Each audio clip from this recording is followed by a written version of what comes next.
नमस्कार मित्रांनो, मी active education YouTube चॅनलमध्ये आपले शब्द सुमनाने स्वागत करत आहे. आपणासाठी एक महत्त्वपूर्ण लाईव्ह ब्रेकिंग न्यूजचे स्पष्टीकरण करत आहे. तर चला आपला जास्त वेळ न घेता लाईव्ह ब्रेकिंग न्यूजचे स्पष्टीकरण करूया. व्हिडिओ थोडा मोठा होत आहे, तरी सुरुवातीपासून शेवटपर्यंत अवश्य पहा, कारण माहिती लाईव्ह माहिती आहे. चला तर पाहूया लाईव्ह माहितीच्या संदर्भातील हा व्हिडिओ. Live breaking news. कर्मचाऱ्यांचा पगार दुप्पट नाही तर तिप्पट होणार, जाणून घ्या सविस्तर. या संदर्भामध्ये सविस्तर माहिती जाणून घेऊया. नमस्कार मित्रांनो, पुन्हा एकदा मनपूर्वक आपले हार्दिक स्वागत. आताच्या घडीची सर्वात मोठी ब्रेकिंग न्यूज. तर चला तर पाहूया लाईव्ह ब्रेकिंग न्यूजचे स्पष्टीकरण पुढील प्रमाणे. लाईव्ह ब्रेकिंग न्यूजचे स्पष्टीकरण पाहण्या अगोदर आपण जर ॲक्टिव्ह एज्युकेशन यूट्यूब चॅनलवर नवीन असाल तर चॅनलला लाईक, शेअर आणि सबस्क्राईब करायला विसरू नका. तर चला पाहूया लाईव्ह ब्रेकिंग न्यूजचे स्पष्टीकरण. सरकारी कर्मचाऱ्यांच्या पगारवाढी बाबत आताच्या घडीची सर्वात मोठी अपडेट नुकतीच समोर आली आहे. अनेक दिवसापासून 8व्या वेतन आयोगाची तुम्ही वाट पाहतात. त्याबाबत सरकारी संघटनांनी सरकारकडे एक मोठा ऐतिहासिक प्रस्ताव ठेवला आहे. या प्रस्तावामध्ये फिटमेंट फॅक्टर आणि वार्षिक इन्क्रिमेंट वाढीबाबत असे काही आकडे समोर आहे की जे पाहून तुमचे डोळे विस्तारित होतील. आणि हो, तुम्ही अगदी बरोबर ऐकले. आता कर्मचाऱ्यांच्या बेसिक सॅलरीमध्ये केवळ वाढ नाही तर मोठा धमाका होणार आहे. कमी वेळात आणि सोप्या भाषेत सांगायचे झाले तर तुमचा पगार थेट दुप्पट किंवा तिप्पट होण्याची शक्यता निर्माण झाली आहे. आणि म्हणूनच या नवीन प्रस्तावात 3.83 फिटमेंट फॅक्टर नेमकं गणित काय आहे याबाबत माहिती पाहूया. आणि दरवर्षी मिळणारी 3% इन्क्रिमेंट म्हणजे वार्षिक वाढ या संदर्भामध्येही माहिती पाहूया. आता 6% इन्क्रिमेंट वाढ कशी होणार याबाबतही सुद्धा माहिती पाहणार आहोत. लेव्हल 1 पासून लेव्हल 10 पर्यंत म्हणजे लेव्हल क्रमांक 1 पासून लेव्हल क्रमांक 10 पर्यंतच्या प्रत्येक कर्मचाऱ्यांच्या खिशात नेमके किती हजार रुपये वाढणार आहे. या सर्व प्रश्नांची उत्तरे आणि पगाराची संपूर्ण आकडेमोड या व्हिडिओ मार्फत समोर सादर होणार आहेत, मार्फत पाहणार आहोत. जर तुम्ही सरकारी कर्मचारी असेल किंवा तुमच्या कुटुंबात कोणी सरकारी नोकरीत असेल तर हा व्हिडिओ तुमच्यासाठी अतिशय महत्त्वाचा ही एक बाब आहे, कारण ही बातमी तुमच्या आर्थिक नियोजनात आयुष्याला एक नवी दिशा देऊ शकते. चला तर मग वेळ न घालता थेट विषयाला सुरुवात करू आणि समजून घेऊयात. हे नवीन पगारवाढीचे संपूर्ण महागणित आहे आणि हे महागणित वेतन आयोगाच्या सध्या संपूर्ण देशभर गल्लीपासून तर दिल्लीपर्यंत सरकारच्या कर्मचाऱ्यांच्या मनात एकच धाकधूक सुरू आहे. आणि जी धाकधूक सुरू आहे ती अशी की नवीन वेतन आयोग कधी लागू होणार आणि त्यामध्ये नेमकी किती पगार वाढ होणार.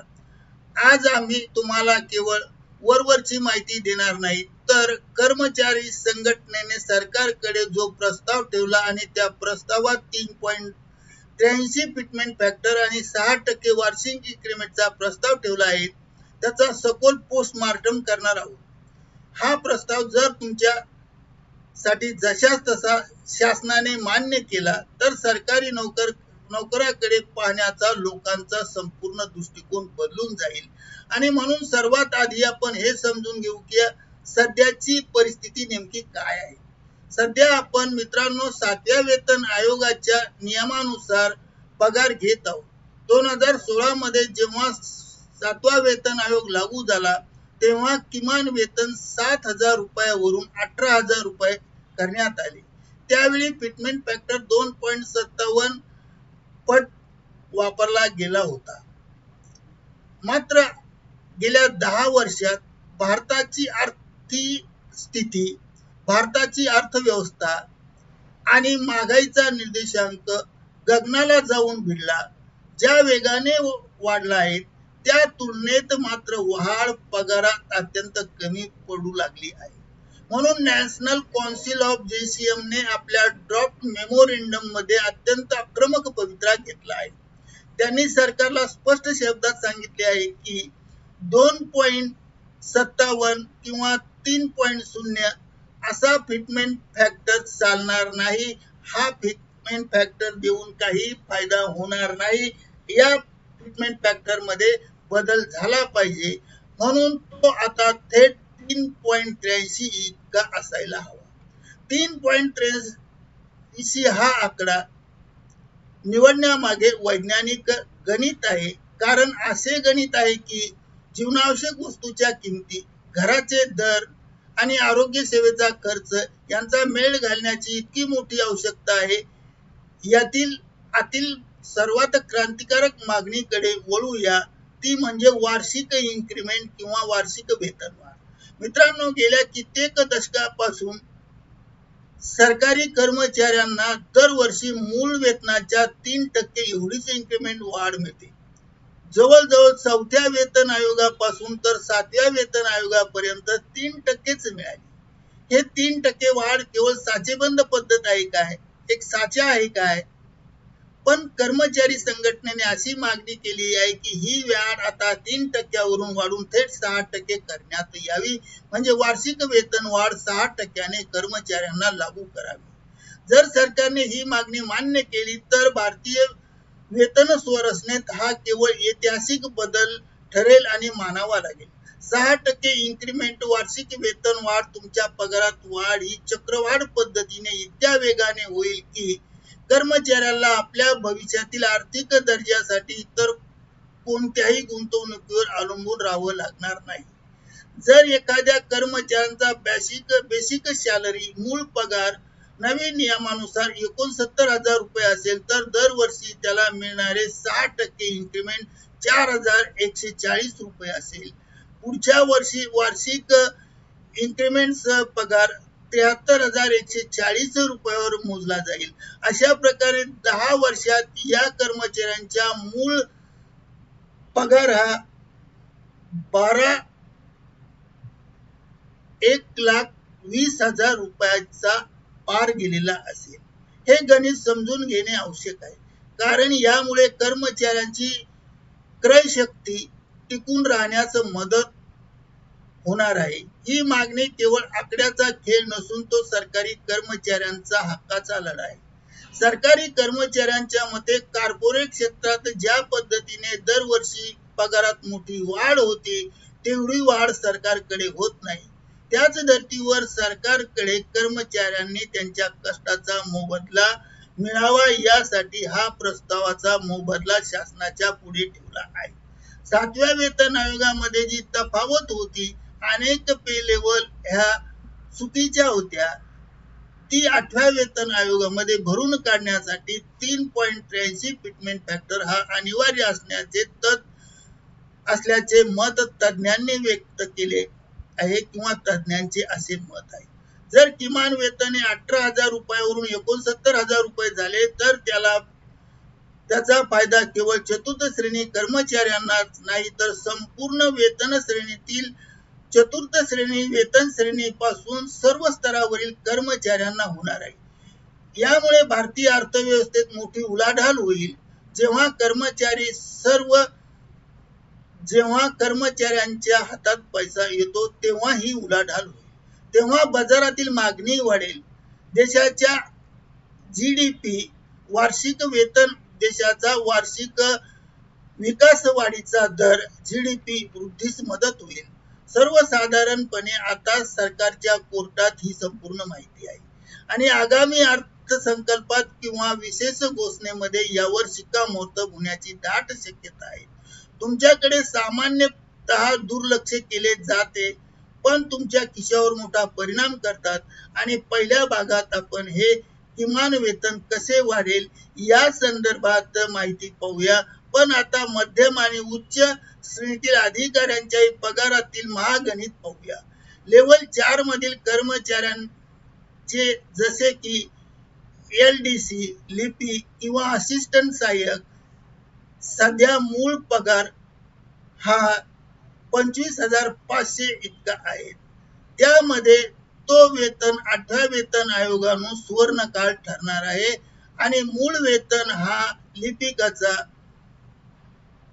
2,55,000 रुपये होऊ शकतो.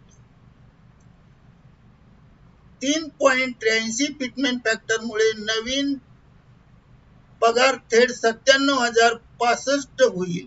आता कल्पना करा की कार्यालयातील लिपिकाचा पगार आज जेमतेम 40 ते 50,000 एकूण असतो.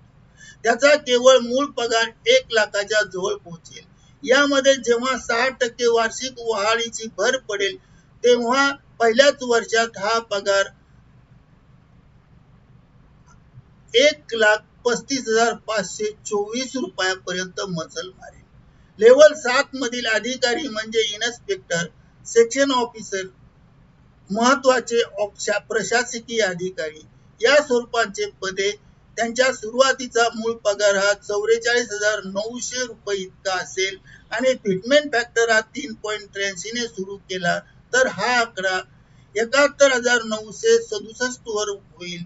त्यानंतर 6% वार्षिक वेतनवाढीसह तो पगार 1,82,285 रुपयावर पोहोचेल. उच्च पदस्थ गॅजेटेड ऑफिसर म्हणजेच लेव्हल 10च्या बाबतीत पगाराचे आकडे डोळे पांढरे करणारे असणार आहे.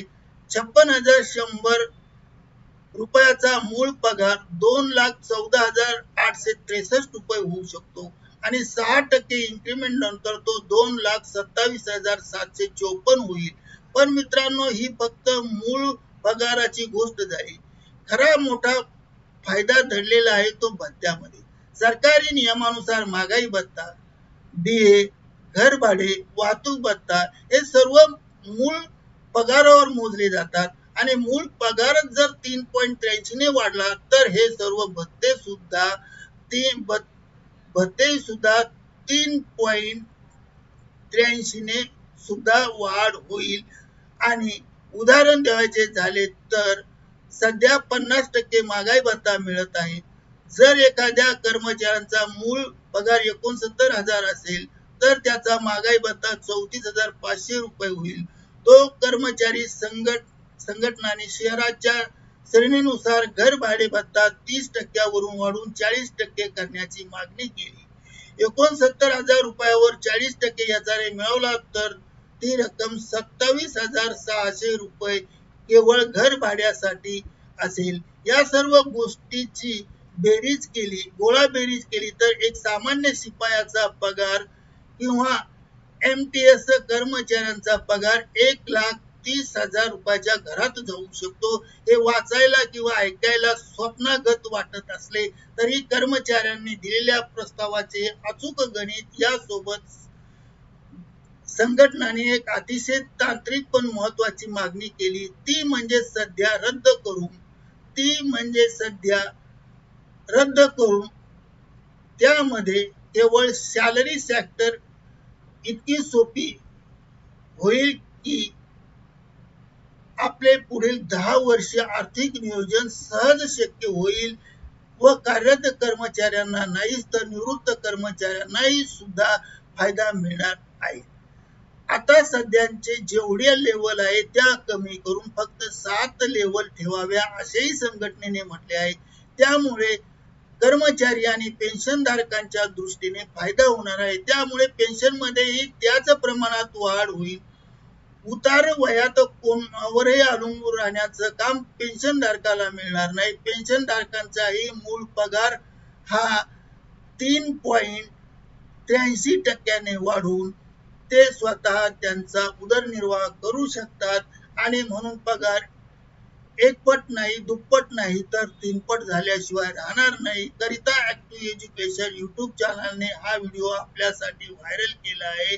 मित्रांनो, आपणास आवडल्यास लाईक, शेअर आणि सबस्क्राईब करायला विसरू नका. धन्यवाद. Thank you very much.